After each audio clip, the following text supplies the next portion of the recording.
다 함께 사도신경으로 우리의 신앙을 고백하겠습니다. 나는 전능하신 아버지 하나님 천지의 창조주를 믿습니다.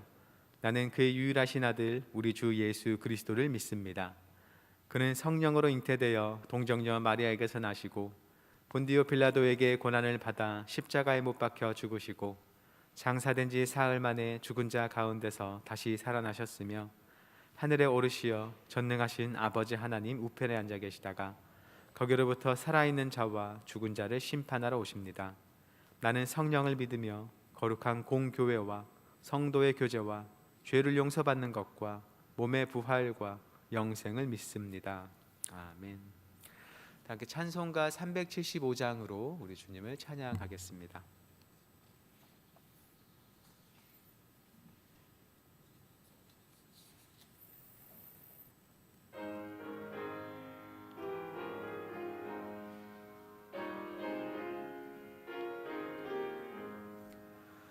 나는 갈 길 모르니 주여 인도하소서. 어디 가야 좋을지 나를 인도하소서.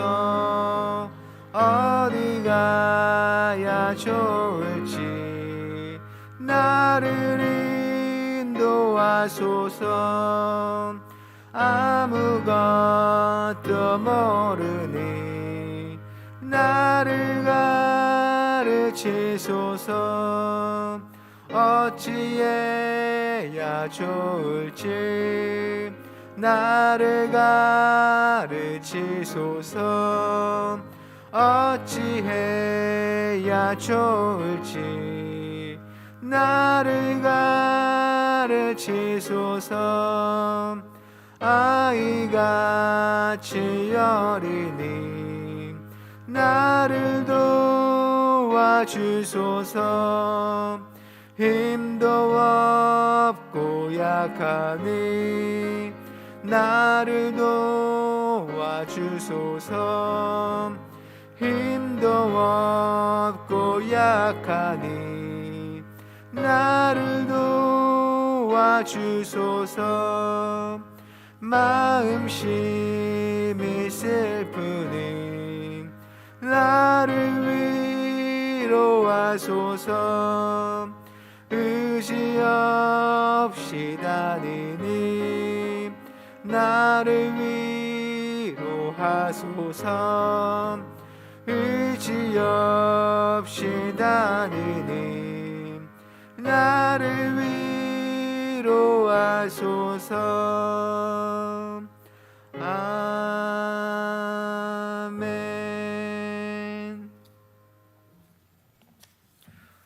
오늘 우리에게 주시는 하나님의 말씀은 신약성경 요한복음 14장 22절부터 31절까지의 말씀입니다. 신약성경 172쪽에 있습니다.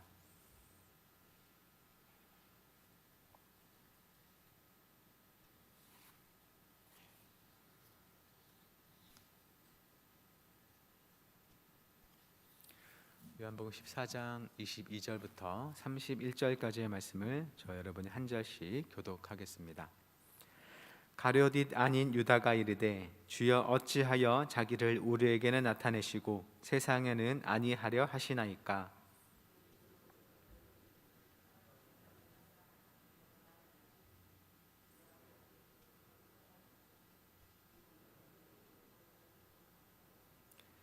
나를 사랑하지 아니하는 자는 내 말을 지키지 아니하나니 너희가 듣는 말은 내 말이 아니요 나를 보내신 아버지의 말씀이니라.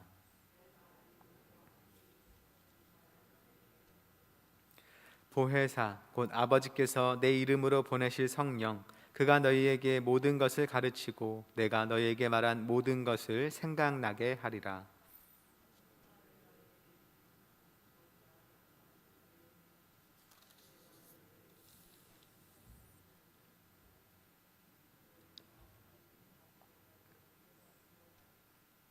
내가 갔다가 너희에게로 온다 하는 말을 너희가 들었나니 나를 사랑하였더라면 내가 아버지께로 감을 기뻐하였으리라. 아버지는 나보다 크심이라.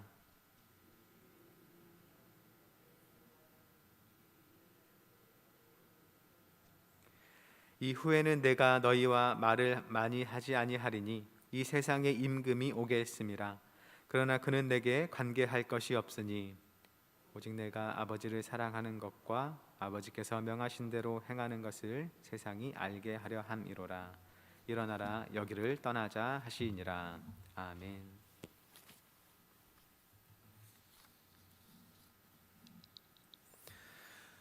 제자들의 발을 씻겨주신 예수님께서는 곧 그들과 헤어질 것을 아시고는 요한복음 14장부터 16장까지 제자들에게 마지막 가르침을 주십니다. 예수님께서는 떠난 후에도 제자들이 믿음을 지킬 수 있도록 여러 격려의 말씀을 주시는 것입니다. 주로 예수님과 아버지 하나님의 하나됨, 그리고 제자들이 예수님 안에 있기 때문에 제자들도 그 안에서 하나가 되는 것을 말씀하십니다. 그리고 예수님은 떠나가시지만 예수님과 같은 성령님을 제자들에게 보내주셔서 제자들과 함께 하실 것을 말씀하십니다. 오늘 본문을 살펴보겠습니다. 22절 말씀입니다. 가룟 아닌 유다가 이르되 주여 어찌하여 자기를 우리에게는 나타내시고 세상에는 아니하려 하시나이까. 배반자 유다가 아닌 다른 유다가 왜 예수님 자신을 제자들에게는 나타내고 세상에는 나타내려 하지 않으시는지를 여쭈고 있습니다. 앞서 예수님께서는 세상은 다시 나를 보지 못할 것이지만 너희는 나를 볼 것이다 라고 얘기하셨는데 그에 대해서 질문하고 있는 것입니다. 아마도 유다는 예수님을 이스라엘의 메시아라고 생각하고 있는 만큼 예수님 자신을 세상을 향해 메시아로 드러내시기를 원했던 것 같습니다. 하나님의 권능을 힘입어서 이 땅에 메시아의 나라를 세워서 군사적으로 또 정치적으로 강한 주님의 나라에 살고 싶어 했던 것으로 보입니다. 그런데 세상은 예수님을 보지 못할 것이라고 말씀하시니 의아하기도 하고 또 실망스럽기도 한 것이죠. 예수님께서 이에 대해 대답하십니다. 23절과 24절입니다. 예수께서 대답하여 이르시되 사람이 나를 사랑하면 내 말을 지키리니 내 아버지께서 그를 사랑하실 것이요 우리가 그에게 가서 거처를 그와 함께 하리라. 나를 사랑하지 아니하는 자는 내 말을 지키지 아니하나니 너희가 듣는 말은 내 말이 아니요 나를 보내신 아버지의 말씀이니라. 왜 세상에 자신을 나타내지 않으시냐는 질문에 대한 이 예수님의 대답은 바로 이해할 수 있는 대답은 아니겠습니다. 이러저러해서 나타내려 하지 않는다고 대답하시지 않고 결과론적으로 예수님을 믿지 않는 세상에게는 예수님이 보이지도 않고 나타나지도 않는다고 말씀하시기 때문입니다. 예수님은 예수님과 올바른 관계에 있는 자를 예수님을 사랑하는 자, 그래서 예수님의 말씀을 지키는 자라고 간단하게 정의하십니다. 예수님을 사랑하면 예수님의 말씀을 지킬 것이고 예수님을 사랑하지 않으면 예수님의 말씀을 지키지 않을 것이라 말씀하십니다. 여기서 가리키는 예수님의 말씀은 내가 너희를 사랑한 것 같이 서로 사랑하라는 새 계명으로 요약할 수 있겠습니다. 예수님을 통해서 하나님과 새로운 언약을 맺고 새로운 하나님의 백성이 된 자는 이 새로운 사랑의 계명을 받았고 또 지킬 것이라는 말입니다. 그렇게 하나님과 새로운 언약 속에 있는 자라야 하나님께서 보내신 참 예수님을 볼 수 있다는 것이죠. 예수님을 믿지 않아서 하나님의 백성이 되지 않은 자는 예수님을 눈앞에 두고서도 예수님을 볼 수 없다는 것입니다. 앞서 나왔던 바리새인들, 서기관들, 종교자들이 그러한 것을 볼 수 있었습니다. 하지만 믿는 자들에게는 예수님을 보는 것보다 더 큰 약속을 주십니다. 예수님께서 아버지 하나님과 함께 그 믿는 자 안에 함께 거하신다는 것이죠. 예수님을 사랑하는 자는 예수님을 보내신 하나님을 사랑하는 것이고 그래서 하나님 또한 그를 사랑하셔서 그 안에 함께 하시겠다는 것입니다. 또 예수님은 부활 승천 후에 성령님을 보내십니다. 그래서 성도는 삼위일체 하나님이 거하시는 성전이 될 수 있는 것입니다. 온 세상을 지으신 창조주께서 작고 연약한 우리 피조물 속에 함께 하시겠다는 약속을 주신 것입니다. 하지만 예수님을 믿지 않는 세상은 예수님을 거절하기 때문에 예수님을 볼 수도 없고 알 수도 없는 것입니다. 예수님은 이어서 성령에 대해서 말씀하십니다. 25절과 26절입니다. 내가 아직 너희와 함께 있어서 이 말을 너희에게 하였거니와 보혜사 곧 아버지께서 내 이름으로 보내실 성령 그가 너희에게 모든 것을 가르치고 내가 너희에게 말한 모든 것을 생각나게 하리라. 지금은 예수님이 제자들과 함께 있어서 직접 제자들을 가르치고 계시지만 예수님께서 떠난 후에는 성령을 보내셔서 성령께서 제자들을 가르치고 또 예수님께서 가르쳐 주셨던 것들을 다시 생각나게 하실 것이라 말씀하십니다. 요한복음 2장을 보면 예수님께서 성전에서 장사하는 사람들을 쫓아내시고 너희가 성전을 헐라 내가 사흘 동안에 일으키리라 하고 말씀하시는 장면이 나옵니다. 이 일에 대해서 요한복음 2장 21절과 22절이 이렇게 말합니다. 그러나 예수는 성전된 자기 육체를 가리켜 말씀하신 것이라 죽은 자 가운데서 살아나신 후에야 제자들이 이 말씀하신 것을 기억하고 성경과 예수께서 하신 말씀을 믿었더라. 제자들은 예수님께서 이 말씀을 하실 당시에는 이 말씀이 무슨 의미인지 모르고 또한 그 말씀을 잊어버렸습니다. 하지만 예수님께서 부활하신 후에 그 말씀을 다시 떠올리고 그 말씀이 무슨 의미인지도 이해했다는 것이죠. 성령께서 예수님의 가르침을 생각나게 하고 또 가르치신다는 것이 무엇인지를 잘 보여주는 사례입니다. 이렇게 성령께서는 믿는 자와 함께 하시면서 깨닫지 못하는 것들을 알게 해주시고 또 적절한 때에 주님의 말씀을 생각나게 하시면서 믿는 자가 이 세상 속에서 주님을 따라 잘 살아갈 수 있도록 인도하시는 겁니다. 계속해서 예수님께서는 예수님이 떠나가시는 일에 대해 불안해하는 제자들의 마음을 위로해 주십니다. 27절 말씀입니다. 평안을 너희에게 끼치노니 곧 나의 평안을 너희에게 주노라. 내가 너희에게 주는 것은 세상에 주는 것과 같지 아니하니라. 너희는 마음에 근심하지도 말고 두려워하지도 말라. 예수님은 제자들에게 평안을 주십니다. 그것은 예수님의 평안인데 그 평안은 세상이 주는 것과 같지 않다고 말씀하시죠. 세상이 주는 평안은 세상에 속한 부나 권력이나 인맥과 같은 것들에서 비롯되는 평안입니다. 그것들이 풍족하면 마음이 든든할 수도 있고 또 삶에 대한 염려를 많이 해소할 수 있습니다. 하지만 그것들은 결코 영원할 수도 없고 또 견고하지도 않기 때문에 그것들의 기반을 둔 평안은 완전하지 못하고 또 평안한 듯 하면서도 사실은 한켠에 늘 불안함을 함께 갖고 있는 것입니다. 나에게 평안을 주는 이것들이 끝까지 나와 함께 하지 못하고 언젠가는 사라질 것이라는 내가 갖고 있는 그 너무나 분명한 예측이 마음 깊은 곳에 불안을 낳는 것입니다. 돈이 아무리 많아도 죽을 때 가져갈 수 없고 권력이든 사람이든 그 어떤 것이든 마찬가지입니다. 하지만 예수님의 평안은 영원한 생명의 하나님과의 관계에서 비롯되는 것이기 때문에 완전하고 온전합니다. 비록 세상의 것을 필요한 만큼 얻지 못해서 이 세상살이에서 불안하고 염려를 느낄 수도 있습니다. 당장 배고프고 궁핍한 상황에 마음이 전혀 흔들리지 않을 성도는 거의 없을 것입니다. 또 육신의 주림이나 고통이나 죽음 앞에서 두렵지 않을 사람은 없습니다. 그렇게 세상 형편에서 오는 불안함을 느끼기도 하지만 마음 깊은 곳에는 영원한 생명에서 오는 평안함, 예수님께서 주시는 평안함이 있는 것입니다. 죽음 후에도 확실한 생명의 약속에서 오는 궁극적인 평안이 있는 것입니다. 그러니 예수님께서 떠나신 후에 어떤 상황에서도 근심하지도 말고 두려워 말라고 말씀하시는 것입니다. 이제 28절에서 예수님은 가시지만 다시 오실 것을 상기시킵니다. 이것은 예수님께서 죽으셨다가 부활하시는 것을 가리키기도 하고 또 성령으로 오시는 것을 가리키기도 하겠습니다.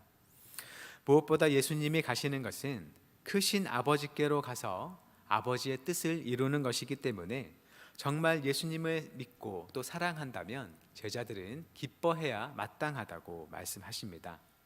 예수님이 떠나가시는 것보다 예수님께서 떠나가서 이루실 일들에 더 마음을 두어야 한다고 말씀하시는 겁니다. 또 예수님은 미리 앞으로 될 일을 말씀하셨습니다. 그 이유는 일이 일어났을 때 제자들이 놀라지 않고 오히려 일이 있기 전에 그 일들을 먼저 말씀하신 예수님을 더 믿게 하려 함입니다. 예수님께서 말씀하신 대로 그 일들이 진행되는 만큼 죽음 후에 관해 말씀하시는 것들도 반드시 이루어질 것을 신뢰하도록 준비시키는 것입니다. 마지막으로 30절과 31절을 읽겠습니다. 이후에는 내가 너희와 말을 많이 하지 아니하리니 이 세상에 임금이 오겠습니다. 그러나 그는 내게 관계할 것이 없으니 오직 내가 아버지를 사랑하는 것과 아버지께서 명하신 대로 행하는 것을 세상이 알게 하려 함이로라. 일어나라, 여기를 떠나자 하시니라. 이 세상 임금, 곧 사탄이 와서 예수님의 고난과 죽음의 일을 진행할 것입니다. 하지만 사탄은 예수님을 어떻게 할 권한이 없습니다. 다만 예수님은 사탄과 상관없이 아버지 하나님을 사랑하고 아버지의 뜻을 행하는 데 집중하실 것입니다. 이 모든 일을 통해서 하나님의 사랑과 생명과 구원을 세상에 보이고자 함입니다. 이제 예수님은 식사 자리에서 일어나서 기드론 계곡으로 향하십니다. 말을 맺겠습니다. 예수님께서는 제자들을 곧 떠나실 것을 아시고는 제자들의 마음을 격려하며 여러 약속을 주시는데 이 약속은 우리에게도 동일하게 해당됩니다. 예수님은 우리 눈에 보이지 않지만 우리 안에 함께 하신다는 것과 우리 안에 성령께서 때마다 주님의 말씀을 생각나게 하시고 또 가르쳐 주시며 우리의 삶을 인도해 주신다는 것, 또 주님의 평안이 우리의 마음을 지켜주신다는 것입니다. 믿음으로 예수님을 따라 사는 것이 마냥 쉽지만은 않은 우리의 믿음의 여정입니다. 하나님이 함께 하시는 것인지 느껴지지 않을 때도 있고 주님의 말씀대로 사는 게 무엇인지 알지 못할 때도 많고 또 나에게 없는 세상의 풍요를 볼 때는 나만 뒤처진 것 같아 불안하기도 합니다. 하지만 주님의 약속은 확실하다는 것을 미리 말씀하신 그분의 죽음과 부활로서 우리에게 증명해 주셨습니다. 세상의 생각으로는 받아들이지 못하는 그 주님의 복음을 믿게 하신 그 은혜와 능력이 우리를 하여금 그 약속의 확실함에 대해서도 신뢰하게 합니다. 우리가 그 약속을 향한 믿음 안에 살아갈 수 있기를 바랍니다. 나의 감정과 판단과 삶의 형편보다 하나님의 약속을 믿으며 나아갈 수 있기를 바랍니다. 우리 눈에 불확실해 보이는 주님의 많은 것들에 대해서 하나님께서는 반드시 그것들의 온전한 실체를 우리에게 나타내 주실 것입니다. 우리에게 이미 은혜를 베푸셔서 우리가 가진 이 믿음을 주신 주님께서 이 일도 이루실 것입니다. 그러니 우리가 이 믿음으로 우리 안에 계신 주님을 신뢰하며 나아갈 수 있기를 바랍니다. 주님이 허락하시는 평안 속에서 주님의 가르침을 따라 살아갈 수 있기를 바랍니다. 어떠한 삶의 형편 속에서도 하나님을 사랑하면서 하나님의 뜻을 이루기를 기뻐하며 나아가는 모든 한영교회 성도님들이 되시기를 주님의 이름으로 축원합니다. 나눈 말씀 기억하며 다음의 기도 제목으로 함께 기도했으면 좋겠습니다. 새 언약으로 하나님의 백성이 된 자로서 주님의 사랑의 계명을 지키며 삼위일체 하나님과 함께하는 삶을 살 수 있도록 어떠한 상황 속에서도 성령 안에서 주님의 평안을 누리고 성령의 인도하심과 가르침을 따라 살아갈 수 있도록 또 우리 교회가 담임 목사직에 청빙코자 하는 분이 결정되었는데 이후 남은 절차가 은혜롭게 잘 마무리될 수 있도록 또 강원도 산불 이재민들을 주님께서 보살펴 주시고 앞으로의 삶을 인도해 주시도록 우크라이나와 러시아 간의 전쟁이 속히 그치며 주님의 평화가 임하도록 함께 기도하겠습니다.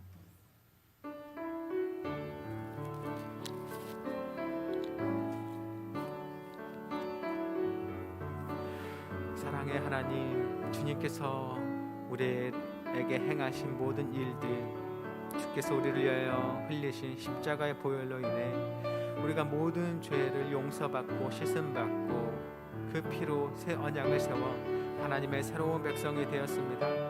주께서 우리에게 주신 그 새로운 계명, 서로 사랑하라는 말씀을 우리가 마음 가운데 새기며 살아갈 수 있도록 주여 도와주옵소서. 내가 무엇을 지키고 지키지 않는 것보다 중요한 그 사랑을 행하며 살아가는 우리가 되게 하여 주옵소서. 주께서 우리에게 먼저 보이신 그 사랑의 길을 따라 걸으며 주께서 마치 세상을 살아가는 것처럼 우리가 살아갈 수 있기를 원합니다. 죽기까지 우리에게 생명을 내어주신 그 사랑이 우리의 마음 가운데 충만하여서 우리가 그 안에 거하며 하루하루를 그 사랑으로 살아갈 수 있도록 주여 도와주옵소서. 참으로 그리 사랑하는 자가 예수 그리스도와 아버지 되신 하나님과 성령 하나님을 만나고 그와 함께 동행하게 될 것을 우리가 믿습니다. 세상과 같지 않고 하나님께서 주시는 평안이 우리 가운데 가득할 것도 우리가 믿으며 살아갑니다. 우리가 세상에서 오는 그 평안으로 살아가지 않고 참으로 하나님께서 오는 것에 확실함을 알고 살아갈 수 있도록 주여 도와주옵소서. 사랑의 하나님, 예수님께서 우리를 위해 흘리신 십자가의 보혈로 우리가 죄 씻음 받고 그 피로 세운 새 언약으로 하나님의 새로운 백성 되게 하심에 감사드립니다. 우리의 지혜와 생각으로 알 수 없던 주님을 믿는 믿음을 주시고 우리 눈을 열어 주님을 보게 하심을 감사드립니다. 믿는 자 안에 거하시는 하나님과 늘 함께하며 살아가는 성도가 되게 하옵소서. 성령께서 오시어 세상에 줄 수 없는 주님의 완전한 평안을 주셨사오니 그 평안을 간직하며 우리 삶의 어떠한 형편 속에서도 주님을 향한 감사를 놓지 않고 주님 뜻 안에 살아가도록 인도하옵소서. 성령께서 때마다 가르쳐 주시는 말씀과 은혜로서 앞서가신 주님의 길을 따르는 제자들이 되게 하옵소서. 이제 우리 교회가 담임 목사님으로 청빙하고자 하는 분을 결정하게 되었습니다. 그 모든 과정 중에 함께 하신 하나님의 은혜에 감사드리고 아직 남은 모든 일에 함께 하셔서 끝까지 주님의 뜻을 이루어 주옵소서. 허락하신 결과 아래 온 교인이 하나가 될 수 있도록 인도하여 주시고 무엇보다 모든 성도가 주님의 말씀 아래서 주님을 향한 믿음과 소망과 사랑으로 주님 기뻐하시는 교회를 함께 이루어가도록 은혜를 베풀어 주옵소서. 오늘도 주님의 선한 능력을 의지하는 모든 성도의 발걸음을 인도해 주시길 구하오며 예수님의 이름으로 기도드립니다. 아멘. 하늘에 계신 우리 아버지, 아버지의 이름을 거룩하게 하시며 아버지의 나라가 오게 하시며 아버지의 뜻이 하늘에서와 같이 땅에서도 이루어지게 하소서. 오늘 우리에게 일용할 양식을 주시고 우리가 우리에게 잘못한 사람을 용서하여 준 것 같이 우리 죄를 용서하여 주시고 우리를 시험에 빠지지 않게 하시고 악에서 구하소서. 나라와 권능과 영광이 영원히 아버지의 것입니다. 아멘.